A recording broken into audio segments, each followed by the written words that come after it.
Okay, so essentially, Maslow's hierarchy of needs is a psychological theory like about human motivation. It's driven by five key aspects. The five aspects of this of these five tiers of motivation are physiological, one's safety, love and belonging, esteem, and self-actualization.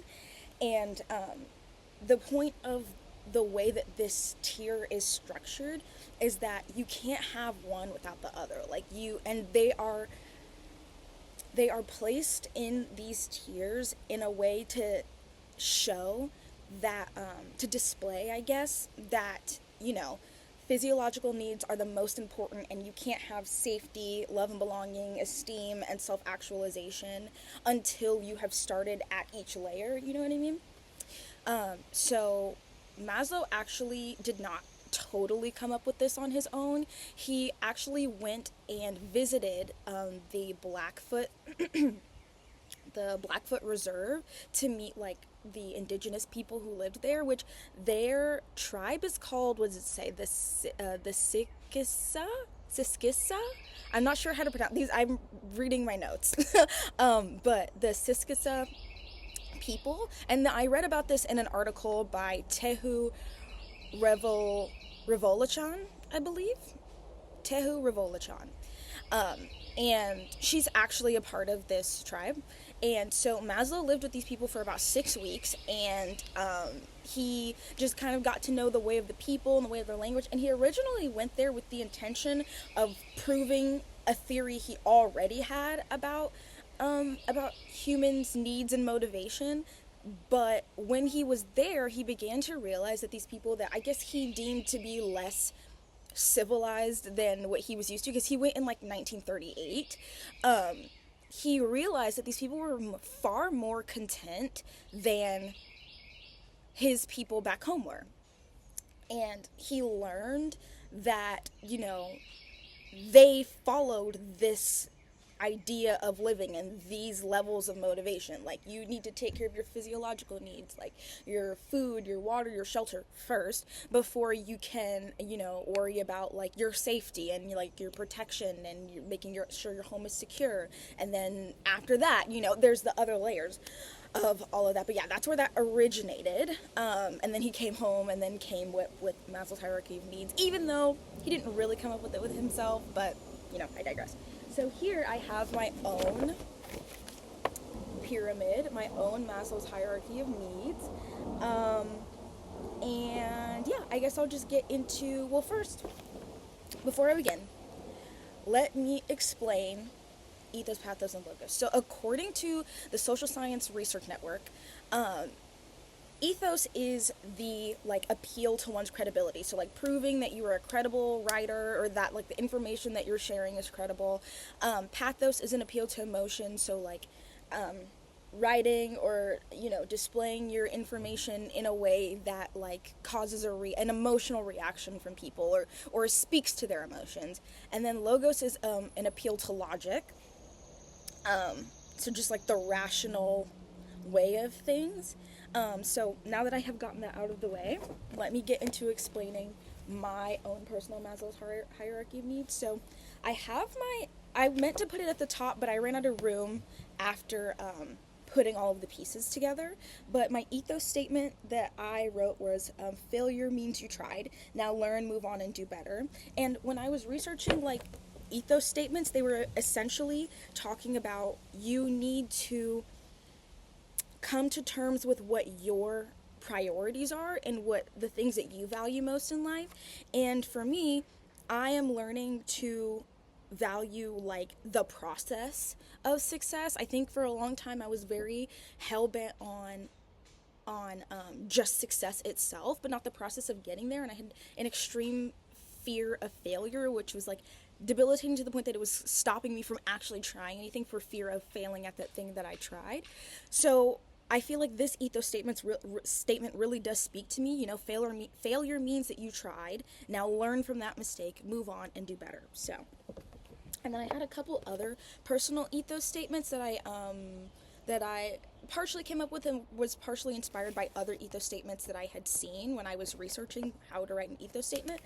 And I had wrote, love people for who they are and not who you want them to be. And this was something that I've had to learn as I've gotten older. I'm officially an adult. I'm 21. And, I've met so many people in my life that I desperately, wanted to be in my life and felt like they were people that I wanted to surround myself with. And over time, you kind of learn that people aren't always exactly who they were when you met them, or you outgrow people. And instead of, being frustrated that they're not that the version that you have of them in your head doesn't exist, you can accept these people for who they are and decide either to continue loving them for who they've become, or, distance yourself from them, or both. You can continue to love people and, move on and not continue to be close with people. Anyways, moving on. I also wrote, the importance of maintaining balance between one's personal life and your responsibilities. I think, like when I was talking earlier about my struggles with failure, I think it was easier to focus on things that were fun and easier to me than the things my actual responsibilities in life. And maturing is realizing that it's not that you can't have fun, and it's not that your work needs to be everything, but you have to have balance. And then I wrote, continue to stay connected to art. It heals and inspires. I feel like, especially with the way that the way we are as a country politically right now, and the general air, I guess, of the country right now, I think it's so important to remember what inspires you and what reminds you that you're human. And for me, that's art. And I feel like people, with the way that capitalism has grown so strong and so dominant in our society, people have really, for example, there has been a statistic all-time low of people studying and finishing their degrees in the arts, because we are now being conditioned to believe that the only way to be successful in life and to have a life that is worth living is to feed into capitalism and the traditional 9-to-5 workforce. And I say that being an aspiring theater arts major who is now going to be who is now studying to be a school psychologist instead. But I still feel like I need to remind myself sometimes that getting back in touch with art and the things that inspire you and the things that make you feel like a person is super important, specifically today. And then I just rewrote my original ethos statement, which is failure means you tried, now learn, move on, and do better. Right, okay. So now I'm going to talk about the pathos of my board. So I have, maybe if I stand this will be better. Okay, so I have a bunch of pictures on here. A lot of them are of my friends and family, and a lot of them are of food and home. So I can actually just go ahead and describe a lot of it to you. So I have all of my tiers of my tower, and within my tower you see I have pictures of my dad and my mom, and these are some of my closest friends. They took me out for my birthday, for my 21st birthday. I have pictures of me and my cousins. They're my best friends. These are two of my best friends from high school, and we've actually stayed in touch through college. And this is another picture from my birthday. That was just, I guess, a really great, awesome day for me. This is my best friend. She moved out of state for school, but we still keep in touch. We talk every week, and yeah. And then this is my dad and his brother, and my two cousins. On my dad's side, these are the people on my dad's side of the family that I am closest to. And then this last picture over here is me at one of my best friend's apartments, and it's me and my friend group hanging out last summer. And the reason that these pictures appeal to pathos is because they demonstrate the love that is in my life, and the fun and happy that is in my life, and even the sad that is in my life, right? I miss my best friend constantly. She's my favorite person in the world, and I don't get to see her every day like we used to in high school. We don't get to talk every day like we used to her first year of college because we're just busier. But then also, like, I'm reminded of, like, this was the first Christmas that I had without my grandma, who's passed away, who I was really, really close with. And that's why these pictures appeal to pathos, because they invoke emotion, specifically in me, but they also demonstrate a lot of the emotion that I have felt in my life, and, like, the most emotional parts of my life, right? And then as for logos, I guess logos mostly pertains to what is inside of my tower. So I have, like, all of Maslow's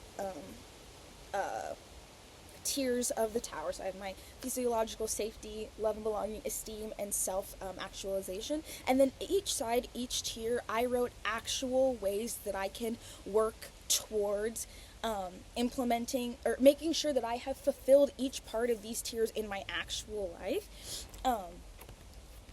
So for my physiological needs, I wrote, to maintain my physiological health, I will commit to actually eating 3 meals a day.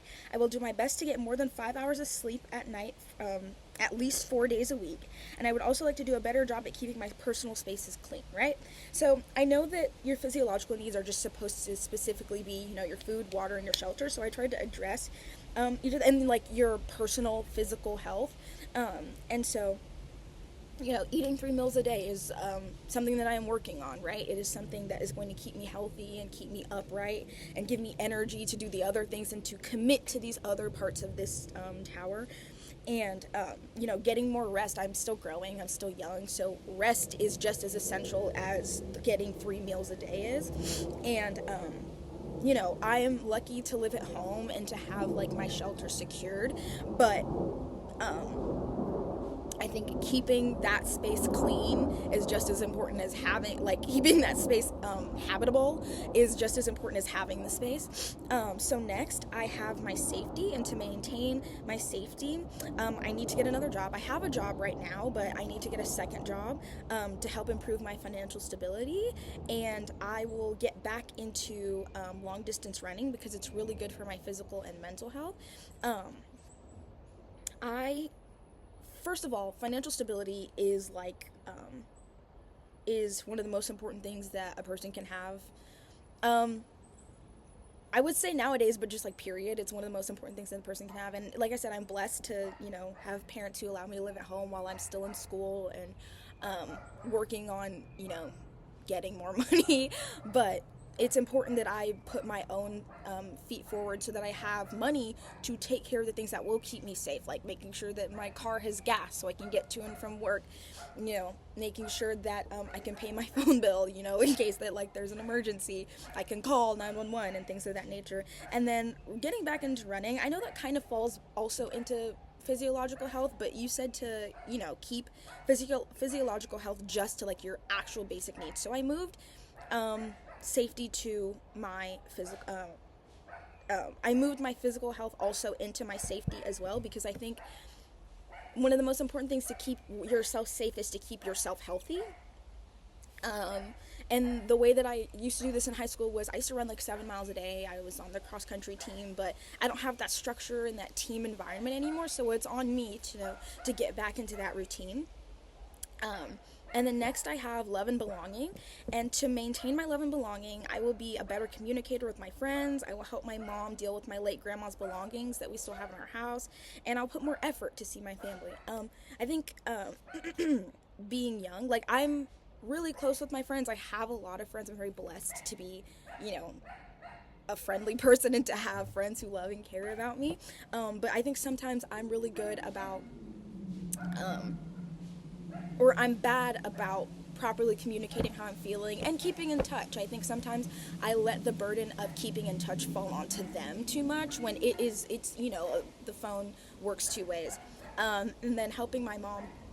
My mom and I, the closest we've ever been was when my grandma got sick and we were taking care of her together. And now I think it's important that we continue that connection by, struggling together through getting rid of her things. I don't think it's something that she should have to go through by herself. And I think my way of showing her how much I love and care about her will be to help her with that.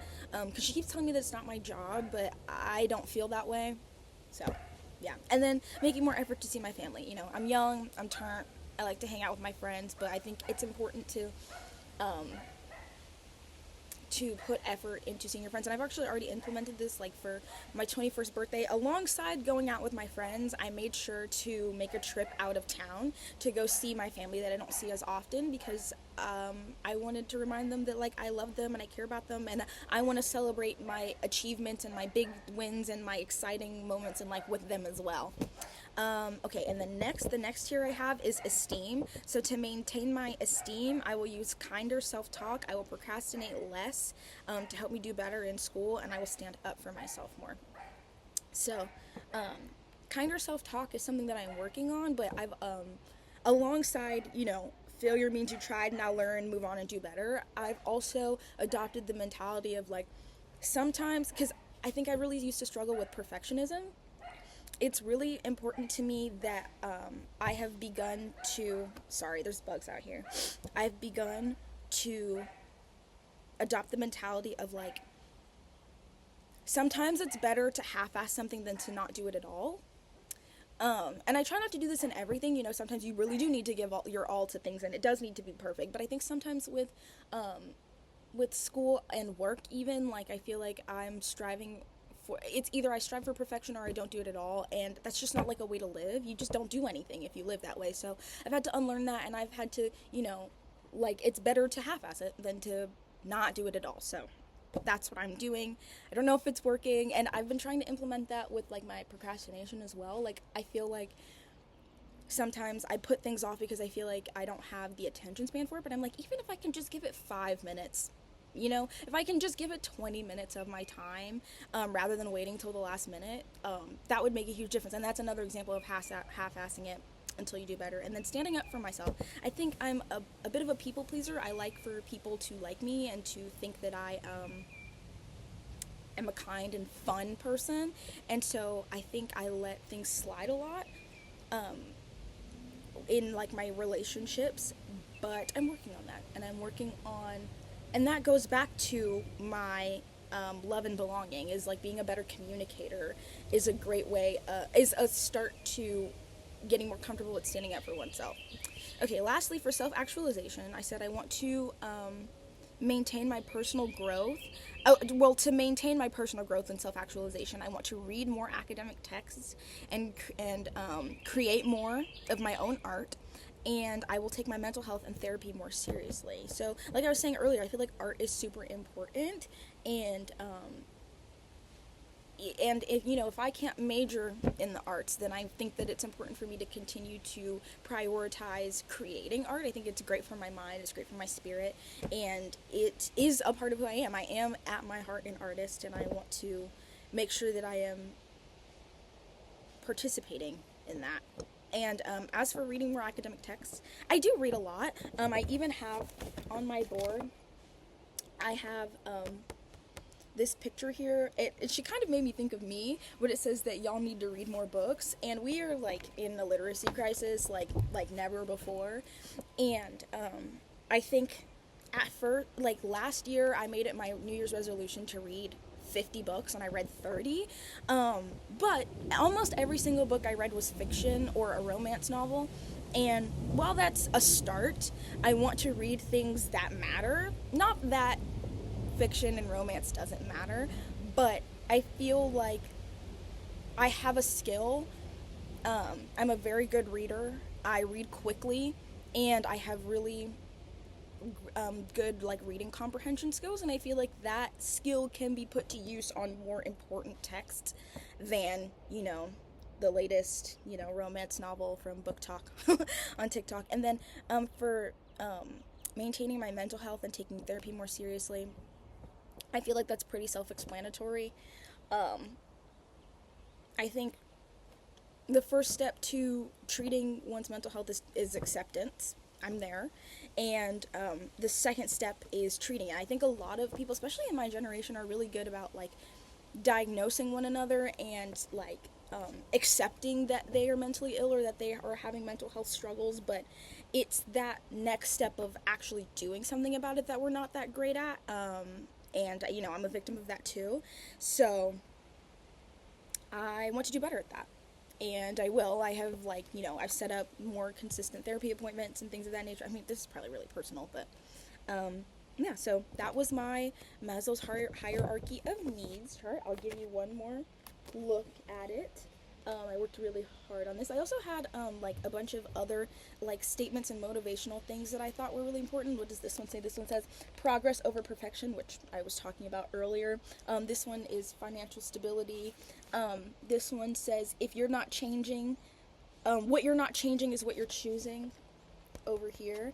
And then, what does this one say? This one says step out of your comfort zone, which is also super important to growth. You have to do things that make you uncomfortable. And then this last one says great news on the great news, you got the job, which I guess is more of me manifesting a new job. But yeah, so that's my chart. One last look. All right, thank you.